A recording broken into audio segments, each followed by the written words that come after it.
Bismillahirrahmanirrahim. Alhamdulillah Rasulullah sallallahu alaihi wasallam wa ala alihi wa sahbihi wa dzurriyyatihi wa ahli baitihi wa ikhwanihi min al-anbiya'i wal mursalin wa sahabati ajma'in. Khususan khulafa rasulin sadatina Abi Bakr wa Umar wa Utsman wa Ali radhiyallahu ajma'in. Wa tabi'in sayyidina al-imam al-muhammad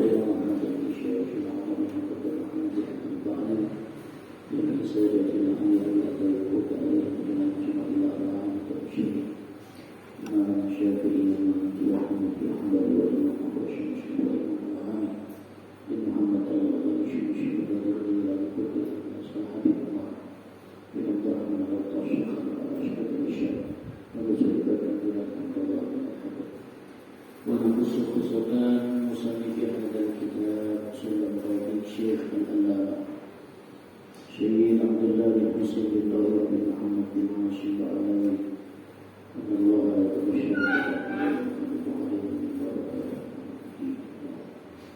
Syekh Muhammad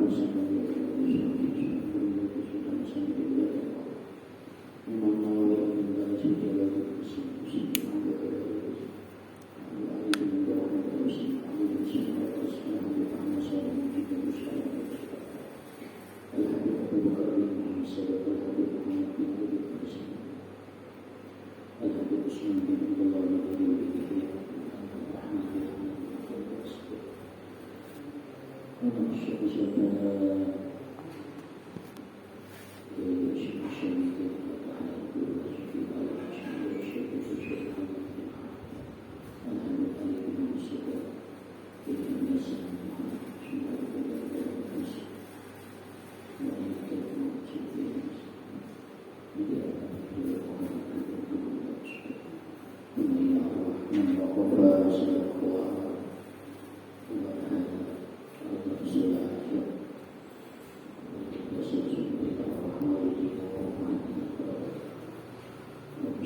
pada halaman 13 3 garis dari bawah.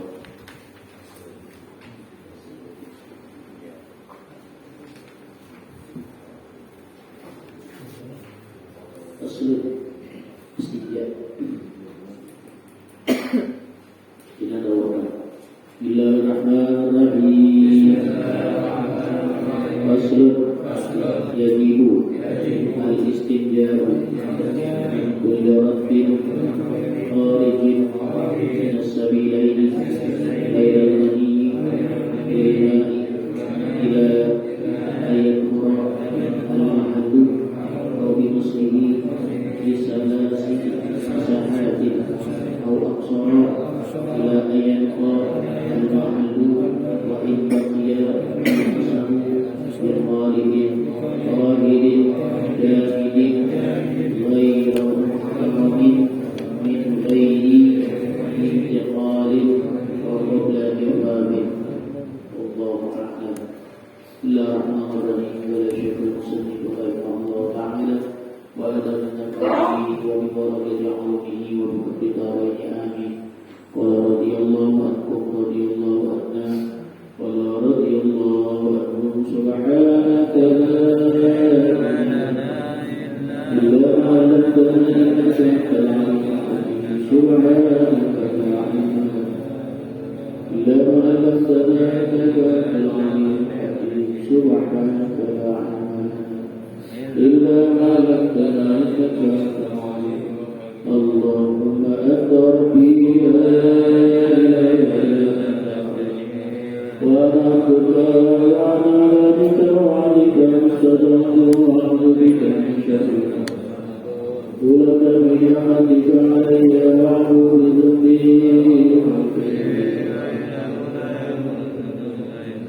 اللهم أخرجنا من ظلمات الوهم وأكرمنا وانت علينا بمعروف العهد واحسن أخلاقنا وسهل لنا أبواب فضل وانصر علينا برحمتك يا أرحم الراحمين. اللهم صل وسلم على سيدنا محمد الفاتح لما أغلق والخاتم لما سبق ناصر الحق بالحق والهادي إلى صراطك المستقيم وعلى آله وصحبه وبركاته وبدلاله العظيم وبشر شدري ويسر أمري واحلل عقدة من لساني يفقهوا قولي واهد قلبي وسدد لساني بحق سيدنا محمد صلى الله عليه وسلم. يا رسول الله يا ربي عشاق والتقي يا رسول الله عليك يا ربي عشاق يا رسول الله سلام عليك يا ربي عشاق اللهم صل وسلم وبارك بسم الله الرحمن الرحيم. الحمد لله رب العالمين. Salatu wassalamu ala sayyidina wa maulana Muhammadin sayyidil mursalin wa ala alihi wa sahbihi wa ba'du. Qala ta'ala la in syakartum la azidannakum wa la in kafartum inna 'adzabi lasyadid. Wa Rasulullah sallallahu alaihi wasallam talabul ilmi fariidatun 'ala kulli muslimin. Rabbi zidna 'ilman warzuqna fahma. Allahumma inna nas'aluka al-futuh والأمور والسوء والتنسو صلاح الجسد والروح. Amin. Allahumma amin. Masyaallah hadirin jamaah Majelis Ta'lim Shalah Al-Jihad yang mudah-mudahan semua senantiasa dirahmati diberkahi oleh Allah Subhanahu wa taala. Bila khusus yang akan menghormati sekalian orang tua, para sesepuh, para ujab, para sahabat, bila khusus ketua musala, Bapak Muhammad dan jajarannya, para ketua RT, tokoh masyarakat dan semua jamaah yang hadir, beriring doa untuk kita semua. Mudah-mudahan kita semua senantiasa dalam keadaan sehat walafiat. Alhamdulillah, puji syukur kehadirat Allah SAW kepada junjungan kita Nabi Muhammad SAW, keluarga, para sahabat dan pengikutnya. Alhamdulillah, rasa syukur pada malam hari ini dengan taufik hidayah, inayah dan juga takdirnya kita kembali dipertemukan oleh Allah di majelis yang mulia ini dalam rangka ta'lim musyawarah silaturahim, zikir, iktikaf dan juga memakmurkan musyalah. Mudah-mudahan urut-urutnya kita, kumpul-kumpulnya kita insyaallah akan senantiasa mendapatkan rahmat dan ridho dari Allah Subhanahu wa taala. Baik, kita lanjutkan musyawarah kita. Nasihat buat saya dan buat kita semua. Bismillahirrahmanirrahim. Qala al-musannif telah berkata pada kitab ini, faslun, ini suatu fasal. Yajibu al-istinja'u. Istinja' hukumnya wajib. Min kulli rabbin, dari setiap sesuatu yang memang basah, lembab,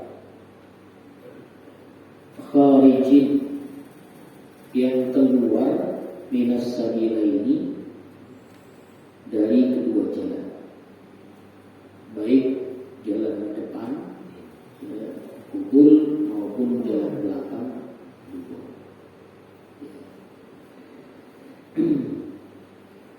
Secara perspektif hukum dalam fikih, memang hukum istinja itu akan terbagi menjadi beberapa bagian. Hukum yang paling pertama memang hukumnya wajib. Wajib ini menjadi catatan jika sesuatu yang keluar najis tersebut itu radban atau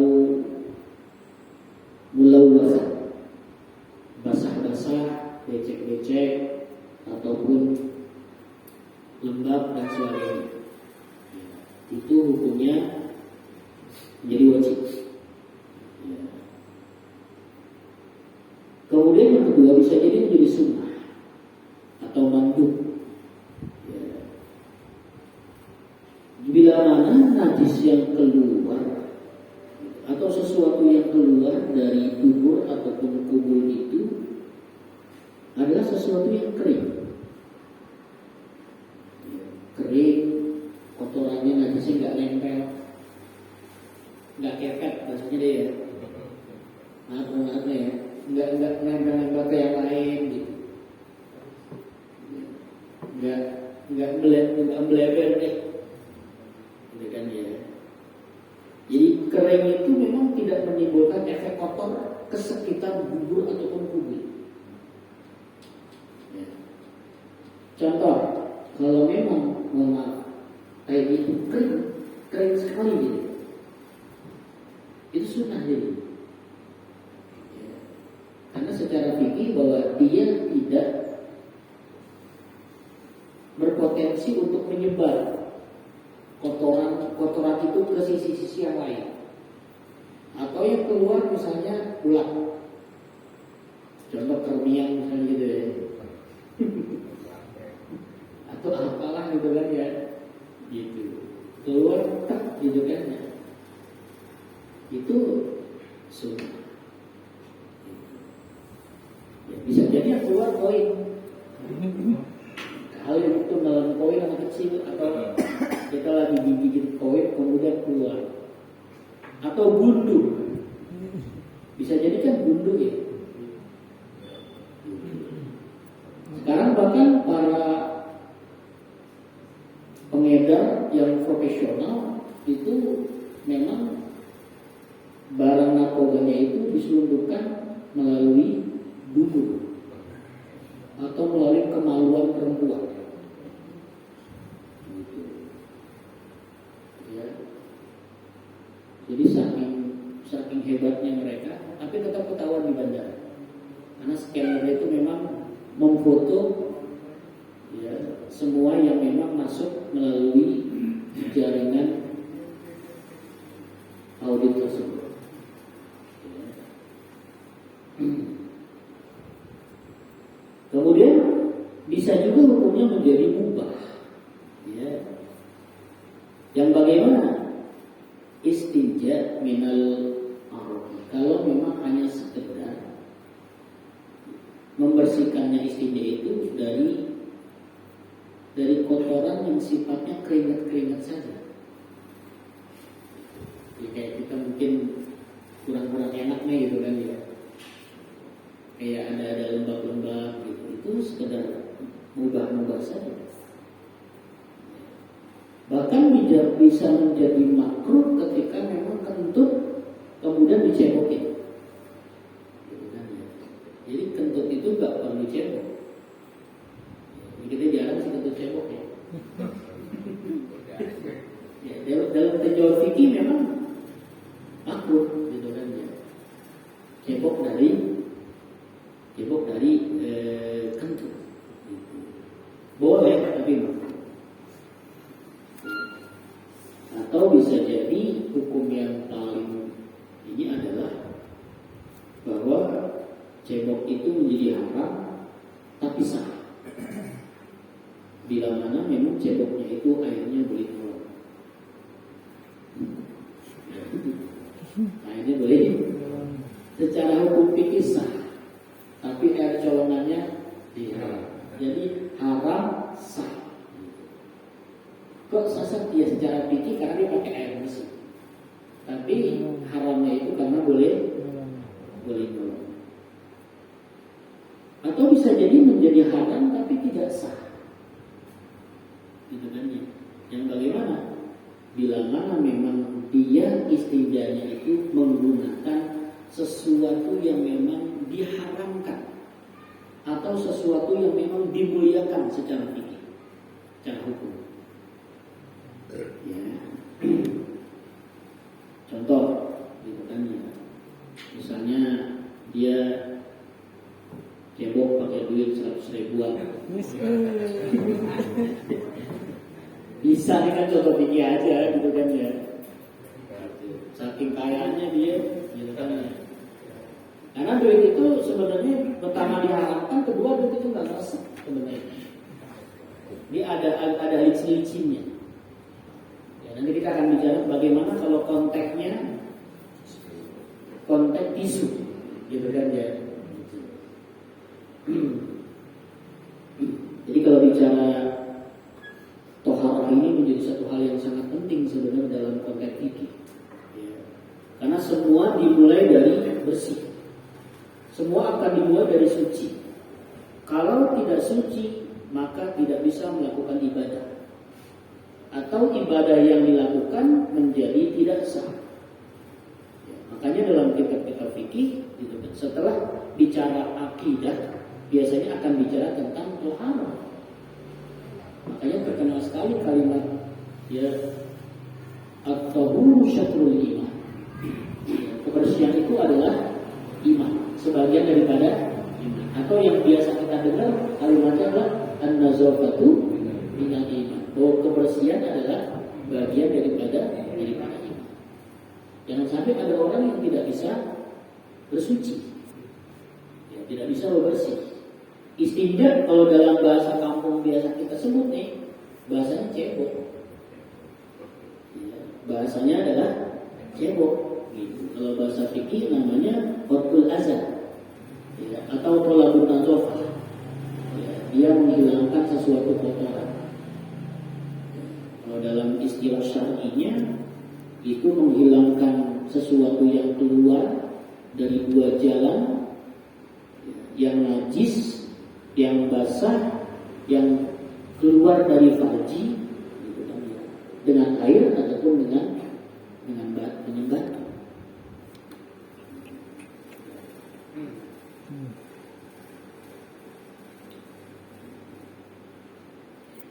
Ghairal mani bil ma'i, selain daripada air. Kalau air mani kan memang dia wajibnya bukan sekedar wajib istinja, tetapi dia malah wajib untuk mandi hadas besar. Karena yang namanya air mani dia tidak najis. Air mani itu gak najis. Yang najis itu adalah madi atau wadi. Bil ma'i, dengan menggunakan air. Jadi bahasa istinja itu akan selaras dengan bahasa istijma. Ini dua bahasa fikih, ya. Istinja dengan istijma. Yang paling cakep adalah istinja dengan cara menggunakan batu terlebih dahulu, gitu kan, kemudian baru menggunakan air. Ini kaifiyah yang pertama, namanya al-jam'u bainal ma'i wal hajar. Kita jarang nih, ya, kita jarang ngelakuin batu dulu atau tisu dulu, kemudian baru air. Ya, kenapa? Batu ataupun tisu itu yuzilu ainan najasah. Ya. Jadi kalau tisu itu dia menghilangkan fisik dari najis. Gitu kan ya. Yang kelihatan hilangin dulu, gitu kan ya. Setelah itu air itu yuzilu asam. Kalau air itu menghilangkan asam.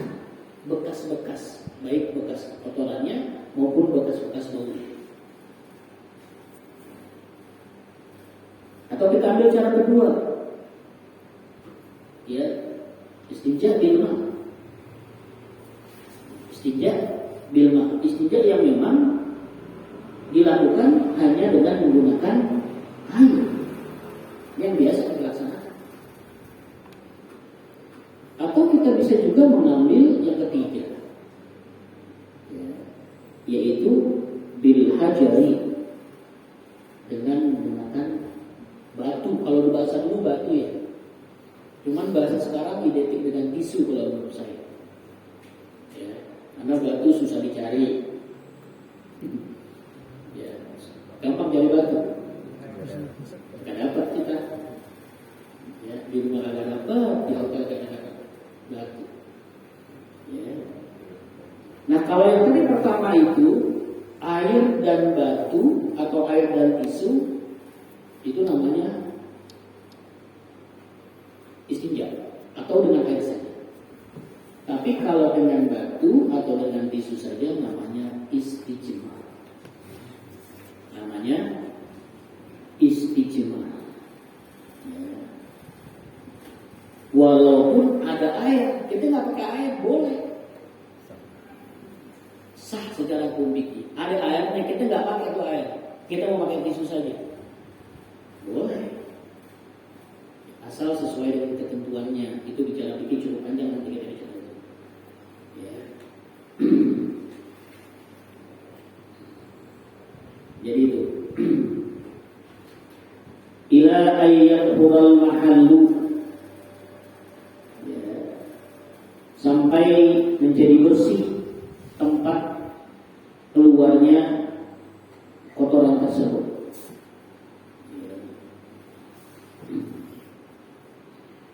Kalau masih ada di antara lubang tersebut, itu boleh pakainya istijmar, cuma pakai tisu.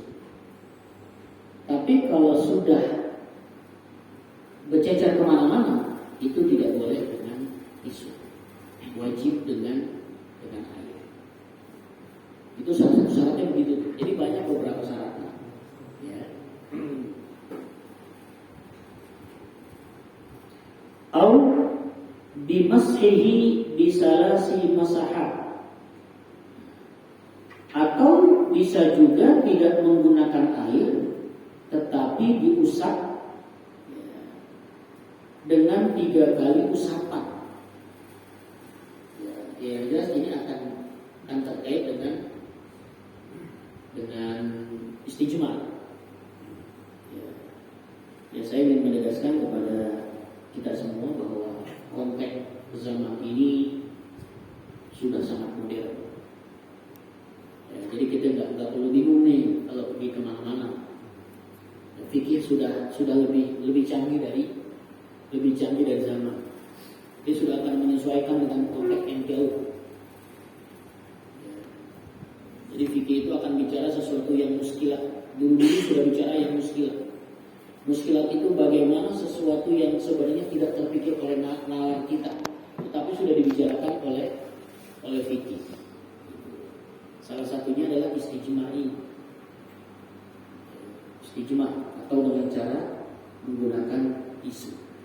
Kalau kita pergi ke hotel bintang 3, 4, 5, ya, cukup sampai 5 kalau hotel, nggak ada bintang 7.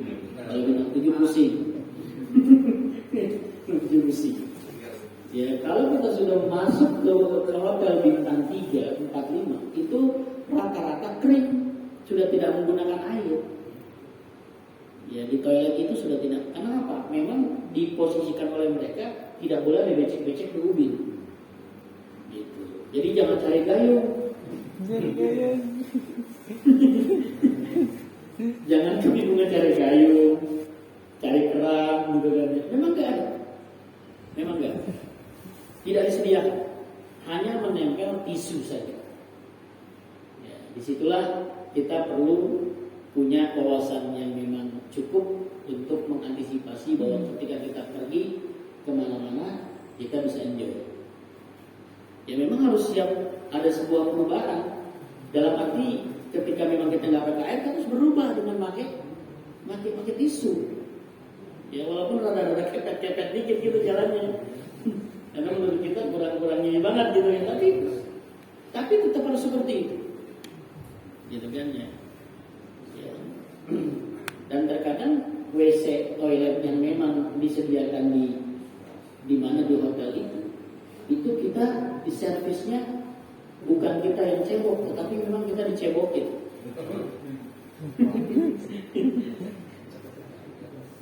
Ya, ini lagi-lagi zaman gitu kan ya.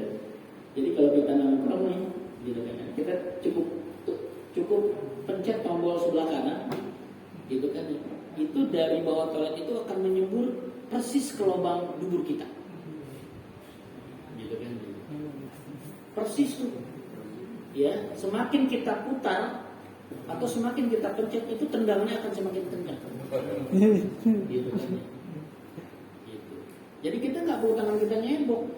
Cukup segini saya gitu kan, saya tetap tisu cuma gituin doang, gituin doang, sudah selesai buang. Ya. Atau bisa jadi tidak pakai itu, cuma disediakan tisu saja, gitu. Ya tinggal kita bagaimana kita membasuhnya, basuhan pertama, ya basuhan kedua, dan basuhan ketiga. Catatannya tidak boleh melebar kemana-mana. Itu catatan sebenarnya. Kalau sudah melebar kemana-mana, dia wajib untuk menggunakan air. Karena jadi panjang tuh urusannya, gitu. Ya. Jadi kalimatnya bisalasi masahatin au aksar ila ayyan qal ma'allu.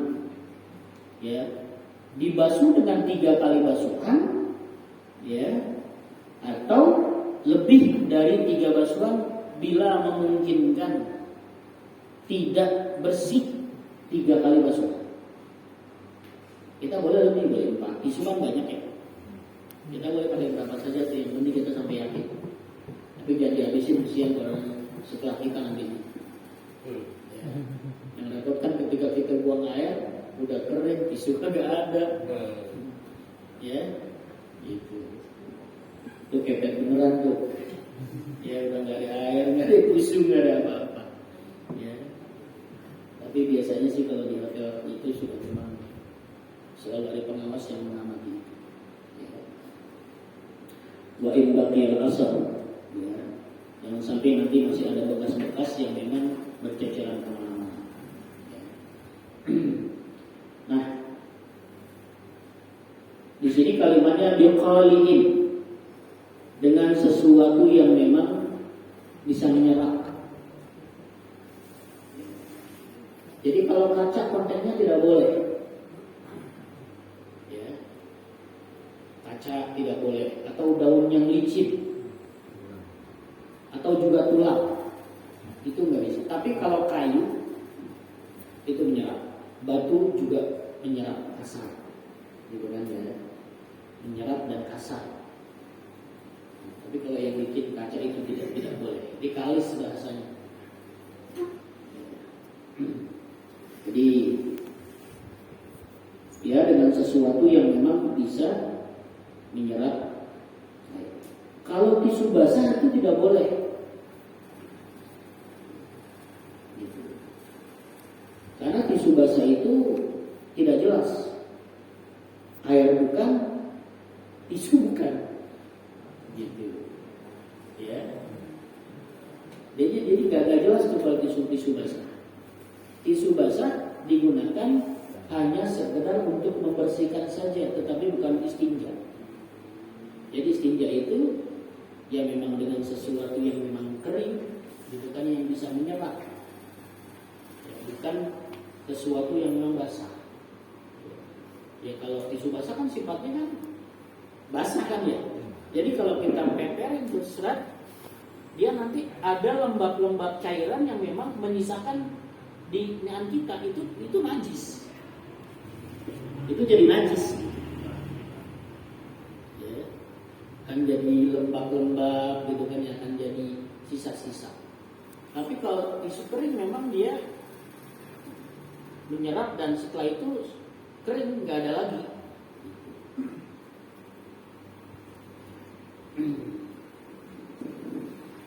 Tohirin, ya, pastinya tisu ataupun sesuatu yang digunakan ataupun air yang digunakan itu adalah suci. Jadi syarat pertama ketika memang kita menggunakan menggunakan istijmar atau tisu, yang pertama adalah qali.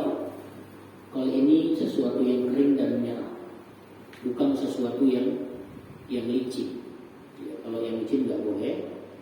Ya, yang kedua adalah tohirin, yang memang barang tersebut yang kita gunakan adalah suci. Ya, kalau batunya pun harus suci. Ya dulu karena memang tidak ada tisu, jadi memang harus menggunakan batu. Batu itu bisa digunakan satu, tapi harus dengan yang 3 sisi. Ya, sisi depan, sisi samping, sisi belakang. Boleh satu batu kalau memang bisa menggunakannya. Tapi kalau tidak bisa, gunakan 3 batu. Ya, mungkin kita tidak bicara batu, yang paling update adalah bicara dengan tisu. Itu yang paling mudah didapat dan harganya pun murah dan bersih. Ya. Catatan yang kedua, syaratnya adalah tohirin. Ya, memang harus suci. Lagi-lagi Islam akan selalu memandang sesuatu dari sudut kesucian. Kalau di dalam kitab fikih manhaj mazhab Syafi'i itu bahwa hikmah orang bersuci yang pertama adalah bahwa Islam mengakui kefitrahan manusia, bahwa fitrah manusia itu suci. Makanya konteksnya di Islam itu akan selalu bicara tentang kesucian, karena memang fitrahnya suci. Lahir dengan kesucian, ya suci dari macam-macam. Kedua, bahwa hikmah atau tujuan dari toharo itu adalah segi kesehatan. Orang semakin bersih, semakin suci, dia akan semakin sehat. Gitu kan ya. Tapi orang semakin kotor, semakin tidak suci, tidak bersih, dia akan potensinya sakit, virus dan yang lain-lain, atau bakteri-bakteri yang lain. Yang ketiga, toharo itu tujuannya adalah kewibawaan dan kemuliaan. Jadi orang semakin bersih akan semakin wibawa dan akan semakin mulia. Makanya ketika sholat Jumat, sunah mandi, sunah siwak, sunah wangi-wangian, ya ketika sholat pakaiannya bersih, bagus dan sebagainya. Lagi-lagi wibawa dan kemuliaan secara agama. Bayangin kalau kita kumpul rame-rame banyak, kemudian gak ada yang mandi, gak ada yang gosok gigi, gitu kan ya. Kemudian badannya pada makan peti mie jengkol, gitu kan ya. Begitu siang-siang kumpulnya Jumat lagi, udah gitu muat lagi, gitu kan ya. Akhirnya apa? Tidak menimbulkan kenyamanan, udah gak nyaman, ya. Makanya sunnah berwangi-wangian itu memang untuk kenyamanan, dan mandi untuk kenyamanan. Orang yang di sisi kanan kita, di sisi kiri kita merasa nyaman ketika berada di samping kita. Coba kalau misalnya, mohon maaf, misalnya bau, gitu kan ya, itu di samping kita nggak nyaman. Itu satu. Bagaimana kalau banyak? Gitu kan. Nggak bersih aja orang nggak nyaman, apalagi menimbulkan satu aroma yang memang tidak menyedapkan. Makanya sudah kita wangi-wangian dan sebagainya. Dan wangi-wangian pun ada catatan menurut saya. Belilah wangi-wangian yang memang disukai secara umum. Jangan kita suka, orang lain belum tentu suka. Contohnya nyong-nyong, yang berat-berat tuh kepala pusing. Bukan tidak nyaman lagi, kepala pusing. Dan saya rekomendasi nih, mohon maaf nih, kalau kita memberikan minyak wangi kepada orang atau mencolekkan minyak wangi ke tangan orang, tolong minyak wanginya yang wangi.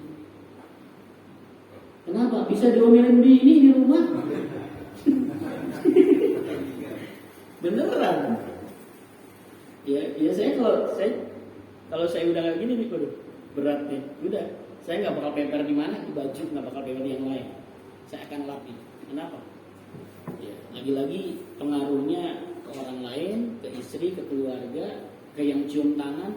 Orang yang cium tangan ke saya itu akan bahasanya akan bahasa kesel. Buset, dia baunya gak enak banget. Kan gak enak kalau begitu. Gitu. Lagi-lagi saya pernah ada yang saya tegur beberapa orang. Kenapa pas ngasih saya cium, berat. Berat bener. Bisa sakau nih bener kalau gendus.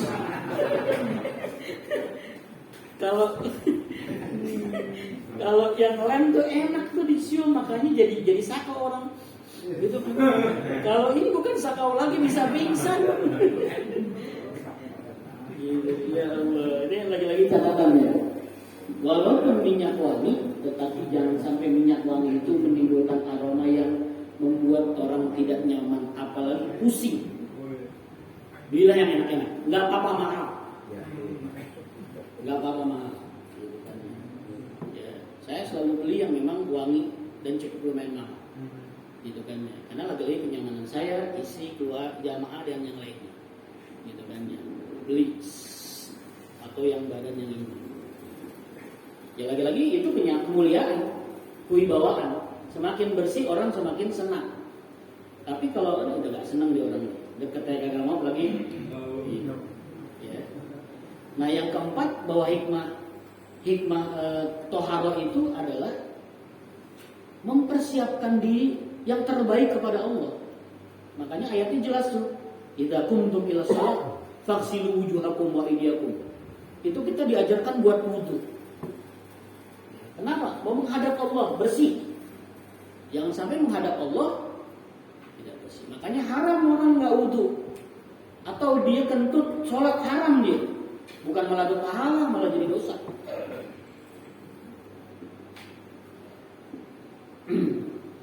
Itu yang kedua. Yang ketiga jamidin. Barangnya memang padat. Benda-benda padat. Bukan cair. Lagi-lagi tadi itu. Cair tidak boleh, tisu basah tidak boleh buat istinja. Kenapa? Dia bukan jamid.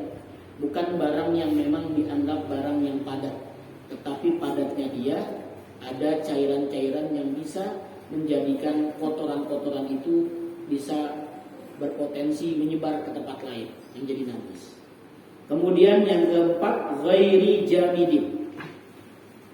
Ya, syaratnya bahwa kita istinja dengan tisu, ya, itu adalah ghairi muhtaramin, bukan sesuatu yang dimuliakan. Ya duit tadi itu nggak boleh. Ya atau buah-buahan itu juga nggak boleh kita makan. Tentang orang-orang kaya, gitu kan ya.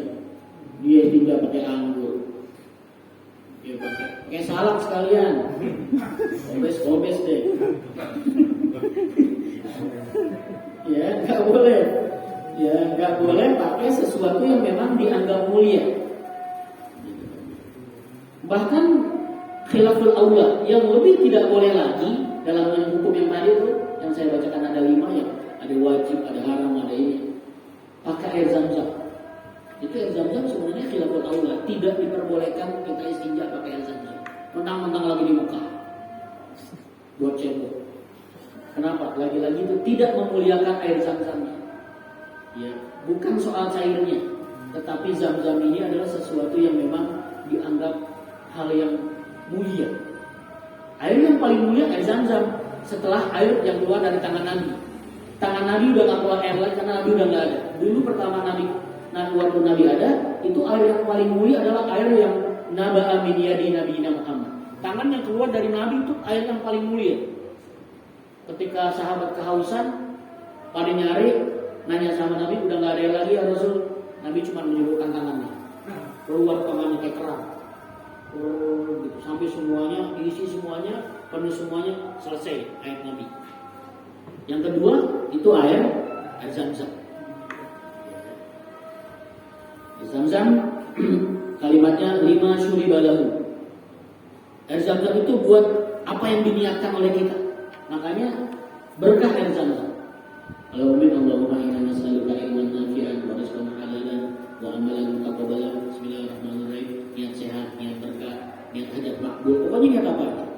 Katanya sih di Jatinegara ada tuh, kayak di mana? Tanah Abang, 300.000, atau asli Pegaga. Kalau asli sih saya mau beli itu, ya, 5 suri balaku. Untuk apa yang diniatkan air zam-zam itu? Ya buat kesehatan, apalagi dikonsumsi tiap hari.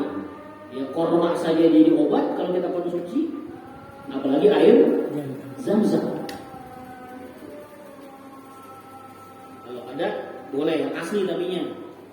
Ya, kadang aqua isi ulang aja bisa air terang. Ya macam-macam orang ya. Ya muhtaramin min, kemudian yang kelima syaratnya min ghairi intiqali. Ya. Sebelum dia berpencar najisnya itu, jangan sampai melebar. Kalau udah melebar tadi saya bilang udah nggak bisa buat pakai tisu, gitu kan. Makanya ketika di hotel hati-hati, hati-hati kalau di hotel. Ya jangan sampai nantinya berceceran kemana-mana. Kalau udah berceceran kemana-mana harus pakai air. Lagi airnya nggak ada. Jadi jadi diam aja, jangan juga pas di sana norak gitu. Biasa aja. Bahkan kita bisa ngajarin orang, bisa ngajarin orang gitu. Jangan kita sendiri bingung. Orang banyak sekali yang bingung ke hotel. Ya kan udah belajar istinja. Ada istinja dengan air, ada istinja dengan tisu. Tenang-tenang saja. Itu boleh dengan tisu, kemudian dengan air, boleh dengan air, boleh dengan tisu saja.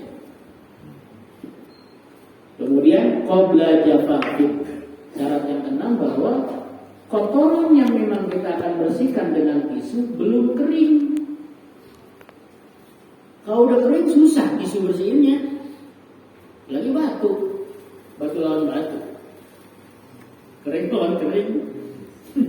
Ya, jadi selagi masih belum kering boleh dengan tisu. Tapi kalau sudah kering wajib dengan air.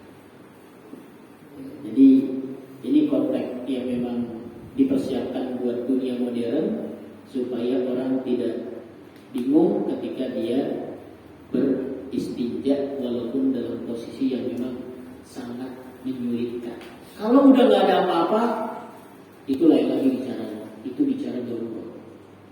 Kalau ad-darurat itu tubihul mahdhur. Sesuatu yang memang mahdhur itu secara agama akan diperbolehkan.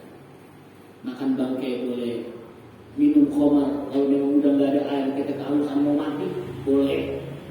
Konteksnya sudah memang menjadi hal yang darurat yang sudah tidak ada lagi.